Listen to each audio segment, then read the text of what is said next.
What's up guys, here's Twin here, hope you're doing well. Today we're back at automation, because I have a request from you, my viewers.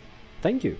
Anyway, so the request goes, we are gonna build a Ford engine, a 2-liter EcoBoost engine that was predominantly used in Fords in Europe like the Mondeo, and I believe there was a few in the Focuses as well.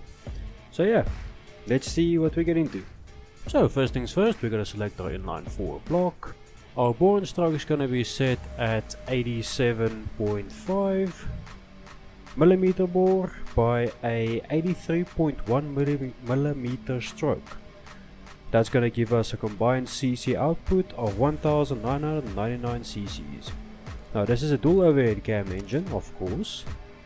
We're sticking to the original. We're gonna use 4 valves per cylinder. And I've got a valve cover for this engine, actually, which is gonna look really cool, so stay tuned for that. So, the block material is aluminum, the head material is also gonna be aluminum.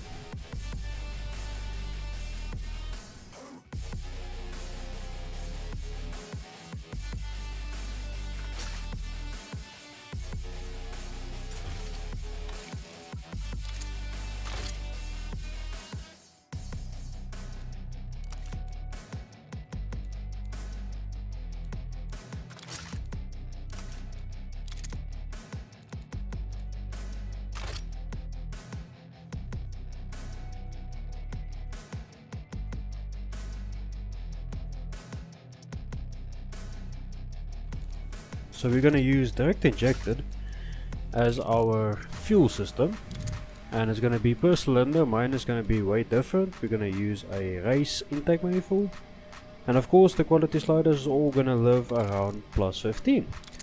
No cat, no first muffler, no second muffler, because we don't need that. So change the year up to 2020, of course as high as we can go.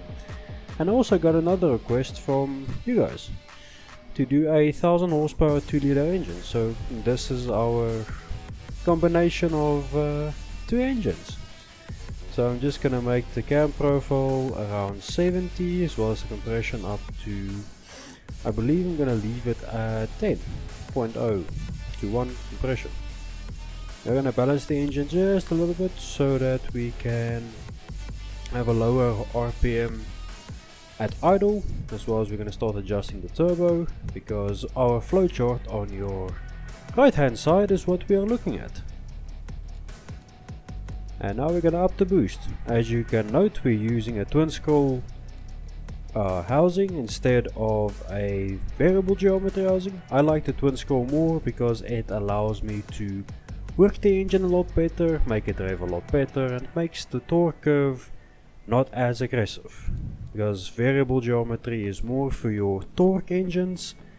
And of course, as you can see here, 790 horsepower, 800 horsepower with 760 newton meters, which that in itself is already way more than those engines are built for. And we're just gonna move on by adding more fuel. As you note, we don't run this on spicy fuel, we're running this on primarily normal-ish fuel. And we're almost on 1000 horsepower on basic pump gas. Out of a 2-liter engine, this is really awesome. Damn, I love this. These engines are absolutely awesome, and just like that we're over 1000 horsepower mark. Anyways, as you can see here, it looks absolutely bloody beautiful. It starts rolling in boost from around 4.5 to 5000 RPM. As you can see, our turbo isn't that stressed. Surge stress on the turbo rather is 7.4, which isn't terrible. Our boost ramps in perfectly. Our timing map is looking awesome. As you can see there, the blue spot over the green spot, as you see here, that's our wonderful fuel graph. It looks awesome. So yeah, now we're gonna move on to painting this engine.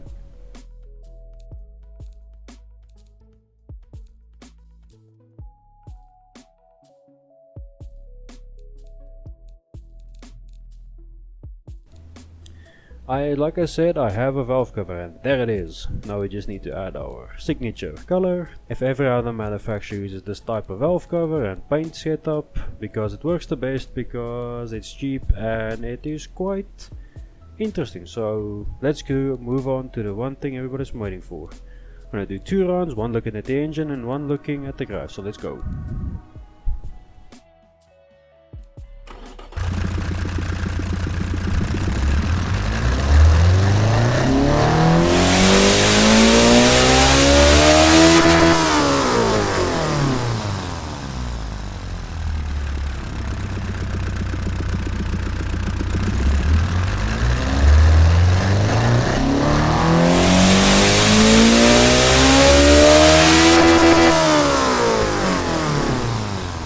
Oh wow, this engine sounds absolutely beautiful. Thank you so much for watching, and I'll see you in the next one. Bye guys!